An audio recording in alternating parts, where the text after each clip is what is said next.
ابھی جسم کام نہیں کرتا، مٹی کا پتلا ہے لیکن نبی کا ہے۔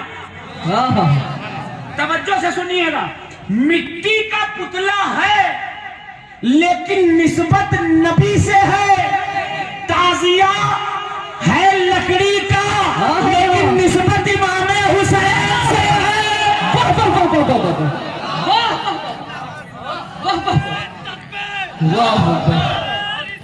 یا رسول اللہ، زندہ باد، بیڑا پار، بیڑا پار، یا حسین، یا حسین، یا حسین، یا حسین، یا حسین، زندہ باد، زندہ باد۔ پورا مجمع کہے گا ہاتھ اٹھا کر یا حسین، یا حسین، یا حسین۔ اب یہاں پر بھی بھائی شیعہ مت کہنا، خدا کے لیے شیعہ مت کہنا، کیونکہ یہ روضہ سنیوں نے بنایا ہے، شیعوں نے نہیں،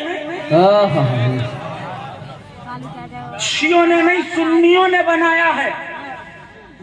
جاؤ پاک بٹن کی سرزمین پر آستانہ ہے، چاندی کا تعزیہ رکھا ہے، بنایا کس نے؟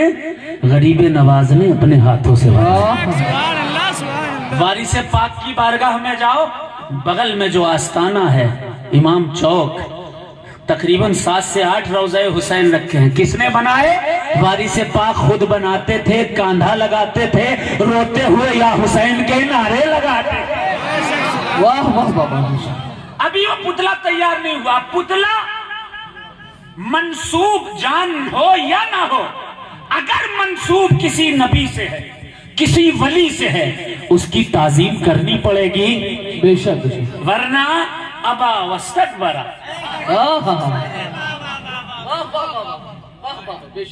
سنیے گا توجہ سے، ایک ایک لفظ، ایک ایک جملہ غور سے سنیے گا۔ فرشتوں نے اس تخلیق سے پہلے پوچھا تھا، جب اللہ نے فرشتوں سے کہا تھا انی جائل فی الارض خلیفہ، میں زمین میں اپنا نائب پیدا کرنے جا رہا ہوں۔ اب یہ جملہ پورا کا پورا مجمع سنے گا، عوام تک پہنچائے گا، اگر غلط ہو تو مت پہنچائیے گا، سچی بات لگے تو ضرور پہنچائیے گا۔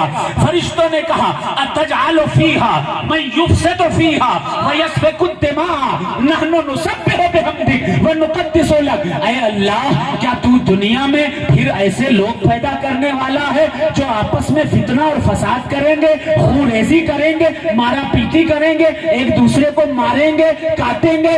اب فرشتے کہتے ہیں نحن نسبح بحمدک ونقدس لک، اے اللہ ہم کافی ہیں تیری پاکی بیان کرنے کے لیے، ہم پاکی ہیں، ہم کافی ہیں تیری تسبیح پڑھنے کے لیے، تیری تسبیح بیان کرنے کے لیے۔ رب فرماتا ہے انی اعلم ما لا تعلمون، بے شک جو میں جانتا ہوں فرشتوں تم نہیں جانتے۔ آدم کا پتلا تیار ہے، اس کے اندر روح، اس کے اندر نور نہیں، روشنی نہیں، آدم کا پتلا دیکھ نہیں پا رہا ہے، اتنے میں رب نے اس پتلے میں نور محمدی داخل کر دیا۔ جیسے ہی رسول کا نور آدم کے پتلے میں داخل ہوا ہے، آدم کا پتلا دیکھنے لگا۔ آدم علیہ الصلوۃ والتسلیم، اب یہیں پر رک جائیے، ایک پوائنٹ۔ فرشتوں نے کیا کہا تھا؟ فرشتوں نے کہا تھا نحن نسبح بحمدک ونقدس لک، اے اللہ ہم تیری تسبیح بیان کرنے کے لیے کافی ہیں، ہم تسبیح پڑھ رہے ہیں، ہم تیری پاکی بیان کر رہے ہیں، کافی ہے، ہم سے پاکی بیان کروا، ہم سے اپنا تقدس بیان کروا۔ لیکن اللہ نے کہا نہیں، میں جانتا ہوں، جو میں جانتا ہوں تم نہیں جانتے۔ جی جی، توجہ سے سنیے گا، آخر فرشتوں نے واہ یہ کیوں کہا نحن نسبح بحمدک ونقدس لک، ہم کافی ہیں تیری تسبیح بیان کرنے کے لیے، تیری پاکی بیان کرنے کے لیے؟ ان فرشتوں میں بہت سے فرشتے ایسے بھی ہوں گے جو ہواؤں کو ادھر سے ادھر لے جاتے ہیں، جو سورج کو ادھر سے ادھر لے جاتے ہیں، جو چاند کو یہاں سے وہاں لے جاتے ہیں۔ بہت سے فرشتے ایسے ہوں گے جو الگ الگ کاموں میں مقرر ہوں گے۔ ان فرشتوں نے یہ کیوں نہیں کہا کہ مسخر کرنے کے لیے ہواؤں کو ہم کافی ہیں؟ واہ واہ توجہ سے سنیے گا، یہ پاکی کی بات کیوں آئی؟ یہ عبادت کی بات کیوں آئی؟ اس لیے آئی کیونکہ اللہ تبارک و تعالیٰ نے انسان کو اگر پیدا کیا ہے تو توجہ سے سنیے گا، اللہ نے ارشاد فرمایا ہے کہ میں نے وما خلقنا الجن والانس الا لیعبدون، میں نے انسانوں اور جناتوں کو لڑنے جھگڑنے کے لیے نہیں پیدا کیا بلکہ اپنی عبادت کے لیے پیدا کیا تھا۔ توجہ سے سنیے گا، کتنی عبادتیں ہوتی ہیں اسٹیجوں سے، کتنی عبادتیں کی جاتی ہیں، کتنی کروائی جاتی ہیں، کتنا ذکر ہوتا ہے، کبھی غور و فکر کیجئے گا۔ ان ممبروں سے محبت کے پیغام جانے چاہیے، جی جی جی، ان ممبروں سے ذکر کے پیغام جانے چاہیے، ان ممبروں سے نماز کے پیغام جانے چاہیے، ان ممبروں سے روزوں کے پیغام جانے چاہیے۔ اس لیے وما خلقت الجن والانس الا لیعبدون، کیونکہ اللہ نے لڑنے جھگڑنے کے لیے نہیں، تمہیں اپنی عبادت کے لیے پیدا کیا ہے۔ واہ واہ واہ، مگر افسوس، بڑا افسوس، جن لوگوں کو اہل سنت کو متحد کرنا چاہیے تھا، جی جی جن کے ہاتھ میں باغ ڈور اہل سنت نے دی، جی، خاموش کیوں رہتے ہیں؟ میرا اللہ، عوام اہل سنت سے سوال ہے، جب کوئی اجمیر کو برا کہے تو اجمیر بھائی جاتا تو سننی ہی ہے نا، بولو بھائی، جی جی جاتے تو ہم آپ ہیں نا۔ ارے مت کہو برا یار کسی کو۔ جی، مداریہ سلسلہ کوئی آج کا ہے؟ ہائے ہائے ہائے، بڑی اچھی بات ہے، واہ واہ واہ، 100 سال پرانا نہیں، 200 سال پرانا نہیں، 300 سال پرانا نہیں، 400 سال پرانا نہیں، 500 سال پرانا نہیں، 600 سال پرانا نہیں، 700 سال نہیں، 1200 سال پرانا جو سلسلہ ہے اس کو سلسلہ مداریہ کہا جاتا ہے۔ واہ واہ واہ واہ، زندہ باد۔ اس سلسلے کی توہین منبر رسول سے کہ ایسے ہیں کہ ویسے ہیں، یہی سنیت ہے، یہی اسلام ہے۔ وما خلقنا الجن والانس الا لیعبدون، تم کو عبادتوں کے لیے پیدا کیا گیا ہے، اختلاف کے لیے نہیں پیدا کیا، جی جی جی، جھگڑے ڈالنے کے لیے نہیں پیدا کیا گیا۔ وارث پاک کا سلسلہ ہے ہی نہیں، وارث پاک کا سلسلہ ہی نہیں، مخدوم پاک نے شادی نہیں کی اس لیے ان کا بھی نہیں ہے۔ کیا گند مچا رکھی ہے میرے بھائی، ان پر فتویٰ ان پر فتویٰ۔ آج ہی کوئی بتا رہا تھا، کسی نے کہا، کمیٹی والے سے ہی کہا، کتنے افسوس کی بات ہے، غم کی بات ہے، کہا بھائی آج تو شیعوں کا جلسہ ہے۔ استغفر اللہ رب العالمین، استغفر اللہ، ہم شیعہ ہیں؟ کہاں سے شیعہ لگتے ہیں بھائی؟ کیا واہ واہ، کدھر سے ہیں شیعہ بھائی بتاؤ نا۔ یہ جو الزام تراشیاں لوگ کرتے ہیں، کل میدان قیامت میں میرا ایمان کہتا ہے ہائے ہائے، واہ ان واہ، لوگوں کو بھاگنے کی جگہ نہیں ملے گی۔ جی، سچ ہے، واہ واہ، ایک دوسرے پر طنز تانا کشی، پوری سنیت کو انتشار کر دینا، یہ نہ کرو وہ نہ کرو، تازیہ نہیں بناؤ، فلاں سلسلہ نہیں، یہ سلسلہ نہیں، فلاں پیر نہیں، بس ایک پیر، باقی کوئی پیر نہیں۔ میں دست بستہ پوچھنا چاہتا ہوں عوام اہل سنت سے، یہ انصاف ہے؟ جی نہیں، بھائی آپ جس پیر سے مرید ہو، مرید رہو، ان سے محبت کرو، لیکن دوسرے کو برا تو مت کہو۔ ہاں ہاں، واہ واہ واہ واہ، حضور بہت، سارے سلسلے اہل سنت کے ہیں، تمام سلسلوں سے مل کر کے اہل سنت بنتے ہیں، جی جی، لیکن ان کو بانٹو مت، متحد ہو جاؤ۔ لیکن اگر کوئی ہم پر کوئی بات کہتا ہے تو ہم پر فرض ہے ہم اس کا جواب دیں، جی ہے کہ نہیں؟ جی جی، اس جلسے سے میسج یہ لے کر کے جائیے، وما خلقت الجن والانس الا لیعبدون، کسی کے چکر میں مت پڑیے، اپنے رب کو راضی کر لیجئے۔ واہ واہ واہ۔ عبادت کیجئے، نماز پڑھیے، کیونکہ نماز دین کا پلر ہے، نماز دین کا کھمبا ہے، نماز بے حیائی سے روکتی ہے، نماز حرام کاری سے بچاتی ہے، نماز برے کاموں سے بچاتی ہے، نماز purification of heart and mind ہے، نماز بندے کو مولا سے ملاتی ہے، نماز ذات الہی کی معرفت کراتی ہے، نماز صفات ربانی کا ادراک کراتی ہے، نماز رب سے بندے کو ملا دیا کرتی ہے۔ واہ واہ واہ۔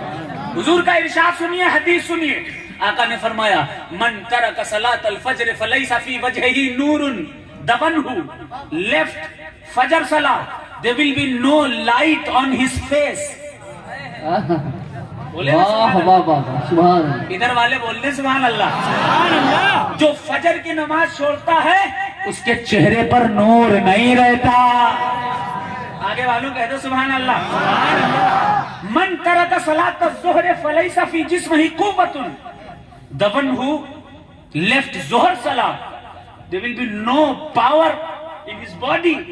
جو شخص ظہر کی نماز چھوڑتا ہے اس کے جسم میں طاقت نہیں رہتی۔ بے شک بے شک۔ ارے زور سے بول لو سبحان اللہ۔ ابھی کوئی جذباتی باتیں کہوں گا تو بہت نعرے لگیں گے، ہاں نماز کی بات پر سب چپ بیٹھے ہوئے ہیں، ذرا زور سے کہہ دیں سبحان اللہ، جھوم کر کہہ دیں سبحان اللہ۔ آقا نے فرمایا ومن ترک صلاۃ العصر فلیس فی رزقہ برکۃ دفنہ، لیفٹ عصر صلاۃ there will be no peace in his food۔ جو شخص عصر کی نماز چھوڑتا ہے اس کے رزق میں برکت نہیں رہتی۔ ومن ترک صلاۃ المغرب فلیس فی اولادہ ثمرۃ، جو شخص مغرب کی نماز چھوڑتا ہے اس کے رزق میں، اس کی اولاد اس کو بڑھاپے میں لات مار دیتی ہے، اچھی اولاد نہیں ملتی۔ ومن ترک صلاۃ العشاء فلیس فی نومہ راحۃ دفنہ، لیفٹ عشاء صلاۃ there will be no peace in his sleep۔ جو شخص عشاء کی نماز چھوڑتا ہے اس کو نیند میں راحت نہیں ملتی۔ اگر چہرے پر نور چاہیے تو فجر کی نماز پڑھو، سبحان اللہ۔ نمازیوں اگر واقعی جذباتی بات کرتا تو بڑے نعرے لگاتے، بات رب کی ہو رہی ہے، نماز کی ہو رہی ہے، بڑے خاموش بیٹھے ہو میرے بھائی، ذرا محبت سے کہہ دیں سبحان اللہ۔ اگر چہرے پر نور چاہیے تو فجر کی نماز پڑھیے، رات بھر موبائل مت چلائیے، واہ واہ۔ اور اگر چلانے کی عادت ہے تو پھر فجر تک چلائیے، فجر کی نماز پڑھ کے پھر سوئیے۔ جی بے شک۔ اگر چہرے پر نور چاہیے فجر پڑھیے، اگر جسم میں طاقت چاہیے ظہر پڑھیے، اگر رزق میں برکت چاہیے عصر پڑھیے، اگر بڑھاپے تک ساتھ دینے والی اولاد چاہیے تو مغرب پڑھیے، اگر اچھی نیند چاہیے تو عشاء پڑھیے، اور یہ پانچوں چیزیں چاہیے ہیں تو پانچوں وقت کی نمازیں پڑھنے لگیے۔ بے شک بے شک۔ آپ کو اللہ نے عبادت کے لیے پیدا کیا، لیکن پہچانیے اہل سنت کو کہتا ہوں، اگر کوئی اختلاف پیدا کرتا ہے اس سے ہاتھ جوڑ کر کہیے بھیا ہم سب سلسلوں کے ماننے والے ہیں، واہ، ہم ہر ولی سے محبت کرنے والے ہیں کیونکہ ہم سنی ہیں، سنی۔ میرا یہ میسج ہے، اپنے ذہن میں سنبھال کر رکھیے گا۔ اگر اولاد رسول کی بات آ جائے، نعت پڑھتا ہوں لیکن اس سے پہلے آخری جملہ۔ جی حضرت۔ پچھلی بار ابھی پدارت پور میں جلسہ ہوا تھا، میں نے جو کچھ بیان کیا تھا وہ ذہنوں میں ہوگا آپ کے، اس کو گانٹھ باندھ لیجئے گا، کیونکہ بہت سے لوگ بڑی نمازیں پڑھتے ہیں، واہ واہ واہ واہ، بڑی پڑھتے ہیں نمازیں، لیکن نہ کچھ لوگ ان میں نبی کے چاہنے والے میں، کچھ لوگ کہتے ہیں ہاں ہم نبی کو تو بڑی محبت کرتے ہیں، آقا کے لیے جان دے دیں گے، آقا کے لیے یہ کر دیں گے وہ کر دیں گے، اور جب اولاد رسول کی بات آتی ہے کہ شیعہ، ابے یہ تو دیکھو کہ شیعہ ہوتا کیا ہے۔ شیعہ اس دور میں وہ شخص کہا جاتا ہے، رافضی وہ کہا جاتا ہے جو صدیق اکبر کی توہین کرے، عمر فاروق کی توہین کرے، عثمان غنی کی توہین کرے، جس کے ایک ہاتھ میں مولا علی کا دامن ہو، دوسرے ہاتھ میں صحابہ کا دامن ہو، تم لاکھ بکتے بکتے مر جاؤ گے، وہ سنی ہی ہوگا، شیعہ نہیں کہا جا سکتا۔ آج اور شیعہ ہونے کا پتہ ہے، اہل سنت کے بڑے بڑے علماء پر شیعہ ہونے کا فتویٰ لگا۔ جی یہ کوئی نئی بات نہیں ہے۔ ہم اہل سنت کے ایک امام ہیں، 4 امام ہیں۔ کتنے امام ہیں؟ 4۔ ان سے 4 مسلک ہوئے۔ جی ایک ہوا مسلک امام اعظم ابو حنیفہ، ایک ہوا مسلک امام شافعی، ایک ہوا مسلک امام حنبل، اور ایک مسلک ہوا مسلک امام مالک ہوا۔ 4 مالکی، شافعی، حنبلی، حنفی۔ اب شافعی جن سے مسلک بنا، امام شافعی پر کیا کہا گیا؟ یہ شیعہ ہیں۔ اللہ، امام شافعی نے غصے میں آ کر کہا لو کان حب آل محمد رفضا فلیشہد الثقلان انی رافضی، کہ اگر سیدوں سے محبت کرنا شیعت ہے تو زمین و آسمان گواہ ہو جاؤ، سنیوں کا امام شافعی شیعہ ہو گیا ہے۔ واہ واہ واہ واہ واہ واہ واہ واہ۔ تو سنیوں کو شیعہ کہنے والا چلن یہ نیا نہیں ہے، خارجیوں کا بہت پرانا۔ واہ واہ واہ۔ اب نعت پڑھوں؟ جی اچھا، جب تک نعرہ نہیں لگے گا تب تک جملہ نہیں آئے گا۔ ارے سبحان اللہ۔ یا حسین یا حسین، علی علی علی علی، اللہم صلی اللہم صلی علی سیدنا محمد۔